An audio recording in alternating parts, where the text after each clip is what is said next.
I'm so thankful to be here. I kind of feel like this is what God has called me to do. So thank you for letting me come and talk, and I appreciate you trusting me to present to your members and your congregation. So, I try to live my life by 1 Colossians 1:16, and kind of I'll read it to you, and then I'll tell you kind of the take-home message of it.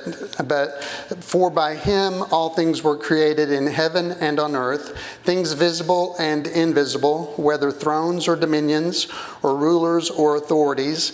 All things were created and exist through him, that is, by him and for him. So I feel like I was created by him, for him, So my job, if I'm created by him, for him, is to help further his kingdom. So in my day-to-day practice, when I'm talking to people about the I try to do that.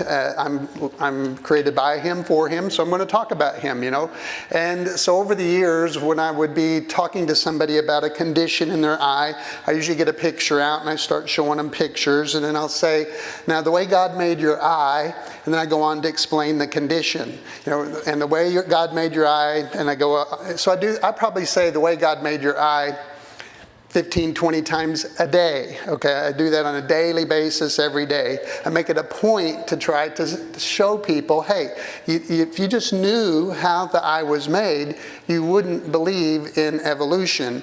And so that's kind of how the book came about. In showing people things that you would see them kind of get this look on their face like, oh, wow, I didn't realize that. I felt like God was prompting me, you need to write a book about that. So I did. I feel like I'm supposed to obey when he tells me something. So I sat down to write a book. When Darwin postulated his theory of evolution, he did so entirely based on the process of observation and conclusion. He just looked at animals and decided, it must be like this. He made observation and then uses terms such as might thus be formed, can't we imagine, or supposed and believed. And those are direct words that he uses in his book. And on page 156 of The Origin of Species, in the chapter Difficulties on Theory, subheading Organs of Extreme Perfection and Complication, he said, when comparing the eye to a telescope, we know that this instrument has been perfected by the long-continued efforts of the highest human intellects, and we naturally infer that the eye has been formed by a somewhat analogous process. But may not this inference be presumptuous? Have we any right to assume that the Creator works by intellectual powers like those of men?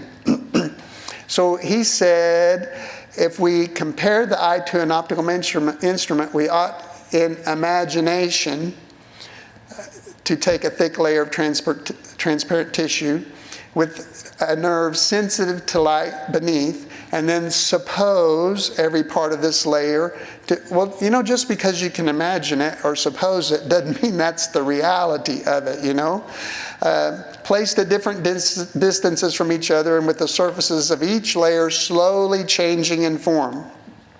Further, we must suppose that there is a power always intently watching each slight accidental alteration in the transparent layers. Now, this is word for word out of his book, and I brought the book with me in case the book that I used and the page numbers that I have. We must suppose each new state of the instrument to be multiplied by the millions, and each to be preserved till a better be produced, and then the old ones to be destroyed. In living bodies, variation will cause the slight alterations. Generation will multiply them almost infinitely, and natural selection will pick out with unerring skill each improvement.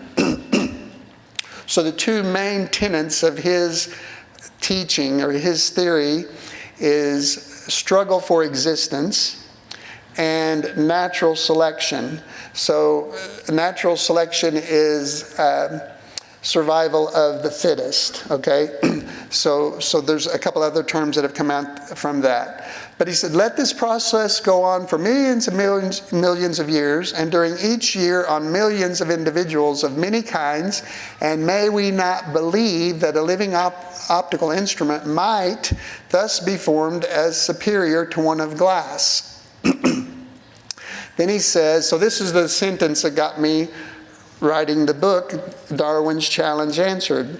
If it could be demonstrated that any complex organ existed which could not possibly have been formed by numerous successive slight modifications, my theory would absolutely break down.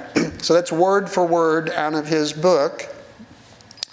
So he wasn't absolutely convinced his theory wasn't in error. We know this for several reasons. He himself questioned, and rather extensively, I might add, some of his views. So starting on page 145 of his book, The Origin of Species, chapter 6 is titled Difficulties in Theory. Then chapter 7 is called Instincts. Chapter 8 is Hybridism. And chapter 9 is on the imperfection of the geological record. So that's ending on page 226. So it continues, though that one was on 226, it continues through page 250. Those are all quotes from Darwin. There's 4 chapters out of 14 total chapters that are devoted to questioning his theory. How do you explain instincts? How do you explain hybridism? How come we don't see the perfection in the fossil record? So 4 chapters out of 14 are questioning his own theory. We will resume this teaching after a short message from International School of the Word. This teaching is one lesson taken from a full course on ISOW.org. If you are enjoying this video, we invite you to check out the full course in the links below. For the best value, try our All Access Pass. At just $99 per month, you can access thousands of hours worth of high-quality, world-class teaching. To check local pricing in your country, visit ISOW.org. For more great teachings like this, be sure to subscribe to this channel and follow us on our social media platforms. Now, back to this teaching from International School of the Word. So he says, first, why if species have descended from other species by insensibly fine gradations, do we not everywhere see innumerable transitional forms? Why is not all nature in confusion, instead of the species being, as we see them, well defined? So I made myself these little notes down here in the red to something I want to talk about. So if man evolved from monkeys or apes, why do we still see monkeys? Why don't we see any evolving monkeys? And if monkeys evolved or apes evolved into man, you would think they would all be man by now. We wouldn't see any more apes anywhere. You know, if you just stop and think about it a little bit, it just so. And then 2, what I think, you know, these high school kids, I think sometimes you need to just bounce these questions back to your teachers when they start throwing this stuff up. Like, okay, well, if we evolved from monkeys, what was the predecessor to the monkey? What being was the thing that evolved into the monkey? You know, if there was evolution, let's hear that one, you know. So if you just think about it a little bit, a lot of it doesn't make sense. So this is back to Darwin. Secondly, is it possible that an animal having, for instance, the structure and habits of a bat could have been formed by modification of some animal with wholly different habits? So again, we're trying to emphasize that Darwin is questioning his own theory. And again, his 2 tenets are the foundational doctrine of his if you want to say it that way, of his theory is struggle for existence and natural selection. So when he looks at an organism like a bat, he has to think now, what other organisms would have been competing for the struggle for existence? How would they have been? The old ones died away and the better ones, and when you think about a bat, you really can't really come up with one, So he's questioning his theory. Then thirdly, can instincts be acquired and modified through natural selection? And I'll talk about that one a little bit more in depth later. Then fourthly, how can we account for species when being crossed, being sterile and producing sterile offspring, whereas when varieties are crossed, their fertility is unimpaired. So he's kind of thinking, well, maybe if this one bred with this one, then we caused that one. Well, the problem is most of the time when that happens, they're sterile. Like if you have a horse and a donkey and you crossbreed them or interbreed them, you've got a mule. Well, the mule is sterile. Okay, so he's thinking about those things and saying, those things just don't make sense. And again, 4 out of 14 chapters where he's questioning his own theory. And when we get to that instincts one a little later, you'll see that at the end of each of those chapters, he really kind of has a little trouble answering them. That's why he said he wrote those 4 chapters. Another reason we know Darwin questioned his belief is he uses the word probably when he writes in his concluding chapter, chapter 14, recapitulation and conclusion. So recapitulation means re-emphasizing the main points and then coming to a conclusion. So in his final chapter, the 14th chapter, he uses the word belief. So this is out of his book, probably, and he uses the word probably. And this is in his concluding chapter. Probably all the organic beings which ever lived on this earth have descended from some one primordial form into which life was first breathed. And again, remember, he thinks plants and animals have derived from the same organism. At several places when I was reading throughout his book, I was finding myself kind of shaking my head, thinking, what? And then finally, in the concluding chapter, he says, to the belief all animals and plants have descended from some one prototype. He doesn't just kind of infer it or you have to assume it. He says, analogy has led me further to the belief that all animals and plants have descended from some one prototype, animals and plants. And that's on page 380 out of 384 total pages in his book. So we're talking about the concluding part of his book, and he's saying, to the belief, okay? So that's important. Thank you so much for supporting our ministry. If this has blessed you, please say a prayer for us. And if you would like to give, we have 3 ways that you can do that. You can give online at isow.org/donate, or text the word give and the amount to 423-225-9022.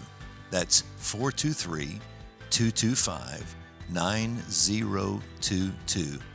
You can also give through the mail at ISOW, 340 Paul Huff Parkway, Northwest, Cleveland, Tennessee, 37312. Thank you. God bless you, and may the Lord multiply your seed.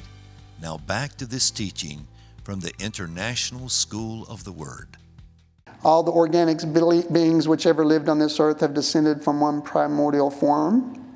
And if he was absolutely positive, he would have written something like, the evidence supports, or we conclude, but instead he says probably, and may we not believe, So the evidence, you would think he would have said, the evidence supports the conclusion that all the organic beings which have ever lived on this earth have descended from some one primordial form. Instead, he uses the word probably. And again, that's in his concluding chapter. And then he uses the word belief. So if he was convinced, he wouldn't use the word belief. I mean, belief, you have to have faith. That means it's not been proven. If you have to believe it, if he had effectively proven his theory, he would have said, we conclude, not we believe. So the fact that he says believe and probably, to me, says he questions his own theory, and he didn't ever draw a definitive conclusion. And just because you believe something, a theory has to be proven. It can't just be believed, Wasn't all that long ago they believed that the earth was flat, That wasn't all that long ago. And we know it's not. I'm keeping a tally. Just since January 1st, I've recorded 8 different articles that have been published where scientists have said, we thought it was like this, but we now discovered it's not like that. It's really like this. And I've got a folder where I go through the news feeds on the scientific portion of Google. If you get Google News, it runs through. It'll have the politics first, then it'll have movie stars, then it'll have sports, and then towards the bottom it has scientific things that have come out. So I watch those, and just since January 1st of 2022, there's been 8 articles that have come out where science had said this. Oh, wait a second. It's not quite like that. It's really like this. We're going to have to redo it, And they fault Christians and think that the Bible is full of errors, So just because you believe something, and he doesn't say conclude, he says believe and probably, I think that's showing that he questions his own theory. So I conclude he himself questions his theory. In writing this underlined statement, I'm using it as an example, specifically to emphasize my point. I could have said, so I believe Darwin questioned his own theory. I think when you examine all the evidence, you can conclude, not I believe, but I think you can conclude that he questioned his own theory. And, when he wrote it, an author chooses the words they use when they write, He's not just putting it down willy-nilly, and you review it and go over it before you ever get it printed, So he should have written, if he believed in his own theory, he should have written, we conclude, instead of I believe, or may we not believe, or probably. While all these statements by Darwin reveal he questioned the validity of his own theory, the most important reason we know he questioned his own beliefs is he left open the door for his theory to be disproved by anticipating and furthermore prompting a challenge to his theory. This challenge, if met, would be so significant he himself said it would cause his theory to absolutely break down. And again, those are his written words. We don't have to imagine, well, did he really say that? Is that hearsay? Did he say that on his deathbed? No, it's written in the book. We don't have to question that. In fact, there's 2 places in his book where he actually says, annihilate my theory. There's 2 places, and we're going to talk about one of them here, but there's 2 places where it says, well, actually, I think we're going to end up talking about both of them, where he talks about if this could happen, it would annihilate my theory. So we conclude that he questioned his own theory, and it really hasn't been proven. So this book is written to answer the challenge Darwin himself put forth. If it could be demonstrated that any complex organ existed, which the eye is a complex organ, which could not possibly been formed by numerous successive slight modifications, my theory would absolutely break down. Now, we're going to see 25 different reasons why the eye could not possibly have been formed through numerous successive slight modifications. Therefore, his theory, what?